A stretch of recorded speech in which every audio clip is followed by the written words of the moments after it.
ہمیں بھی کہا گیا کنتم خیر امت اخرجت للناس، تم بہترین امت ہو جسے دنیا والوں کے لیے نکالا گیا ہے۔ تمہارا کام کیا ہے؟ ہم تو جیتے ہیں کہ دنیا میں تیرا نام رہے، کہیں ممکن ہے کہ ساقی نہ رہے جام رہے۔ ہمارا کام تو تھا اس اسلام پر عمل کریں اور دنیا کو دعوت دیں، اپنے عمل میں بھی گواہی دیں، آؤ دیکھ لو ہم جو کچھ کہہ رہے ہیں یہ تھیوری نہیں ہے، یہ صرف لفاظی نہیں ہے، یہ شاعری نہیں ہے۔ اگر محمد رسول اللہ نے فرمایا صلی اللہ علیہ وسلم سید القوم خادمہم، آؤ دیکھ لو مدینے میں ہمارا خلیفہ عمر فاروق خادم ہے کہ نہیں ہے؟ کیا کوئی بادشاہ ہے؟ کیا اس نے کوئی محل بنایا ہے؟ کیا اس کے لیے کوئی خدم و حشم ہے؟ کیا اس کے لیے کوئی باڈی گارڈ ہے؟ کچھ بھی نہیں۔ جیسی جھونپڑیاں دوسروں کی ہے ویسی جھونپڑا اس کا ہے، جیسے پیبند لگے ہوئے کپڑے دوسروں کے ہیں بلکہ دوسروں کے بہتر بھی ہوں گے، اس کے کپڑوں میں پیبند لگا ہوا ہے، اس کے نام سے قیصر و کسریٰ کے درباروں میں لرزہ ہے، لیکن اس کی سادگی کا عالم یہ، آؤ دیکھو، see with your own eyes, come here, see it۔ یہ اگر ہم کرتے اور کر سکتے، جب تک کرتے رہے تو ہم سے اونچا کوئی نہیں، اللہ کا ہم سے بڑھ کر محبوب کوئی نہیں، ہم سے زیادہ امت مرحومہ اور کوئی نہیں۔ لیکن جب ہم نے برعکس روش اختیار کی تو کیا ہوا؟ جیسے انہیں پٹوایا گیا تھا ایشورینز کے ہاتھوں، ہمیں پٹوایا گیا سب سے پہلے جو صلیبیوں کے ہاتھوں، کروسیڈرز۔ کئی لاکھ مسلمان قتل ہوا کروسیڈز کے اندر۔ جب پہلی مرتبہ عیسائیوں نے قبضہ کیا یروشلم پر، تقریباً 90 برس 88 برس عیسائیوں کے قبضے میں رہا ہے، اب وہ دوبارہ چلا گیا یہودیوں کے قبضے میں۔ اس وقت جو ہے اتنا قتل عام ہوا تھا عربوں کا اور مسلمانوں کا یروشلم میں کہ جب فاتحین کے گھوڑے داخل ہوئے ہیں شہر کے اندر تو گلیوں کے اندر ان کے گھٹنوں تک خون کی نہر بہہ رہی تھی۔ اس کے بعد آیا فتنہ تاتار، کروڑوں مسلمان قتل ہوئے، یہ لاکھوں کی بات نہیں ہے، کروڑوں مسلمان۔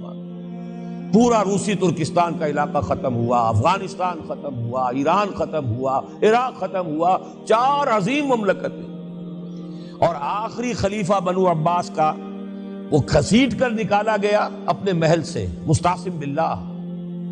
ویسے تو نسلاً تو حضور کے چچا کی نسل سے تھا، عباسی تھا، حضرت عباس رضی اللہ تعالی عنہ کی نسل سے ہے، مستعصم باللہ، لیکن اس کو گھسیٹ کر نکالا گیا ایک جانور کی کھال کے اندر لپیٹ کر، اور تاتاریوں نے اپنے گھوڑوں کے سموں تلے اسے کچل دیا۔ وہ دن اور آج کا دن پھر امت مسلمہ کی قیادت عربوں سے چھین لی گئی۔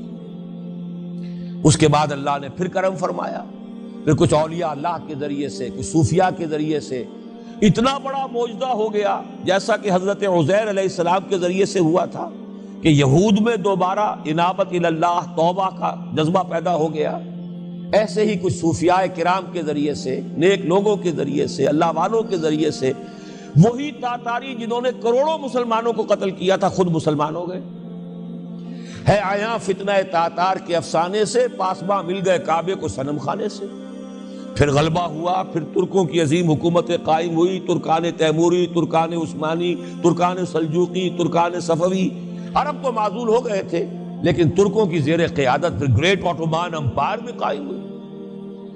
اس کے بعد پھر جب وہ ترکوں کے اندر بھی وہی بادشاہت، وہی عیاشیاں، وہی محل بن رہے ہیں، وہی جو ہے توپ کاپی محل جا کر دیکھ لیجئے، وہی عیاشیاں شروع ہو گئی، وہی عللے تللے ہو گئے، وہی ظلم شروع ہو گئے، تو پھر اللہ نے دوبارہ پھر ہمیں یورپی اقوام کے ہاتھوں ذلیل کیا، کہیں انگریزوں کے غلام، کہیں فرانسیسیوں کے غلام، کہیں اطالویوں کے غلام، کہیں ولندیزیوں کے غلام۔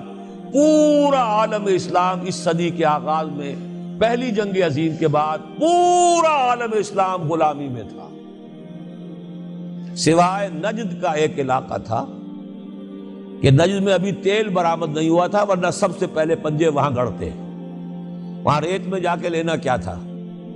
باقی تو یہ ہندوستان غلام ہے، انڈونیشیا غلام ہے، سب کے سب یہ جاوا، سماٹرا، چلتے جائیے سب غلام ہیں۔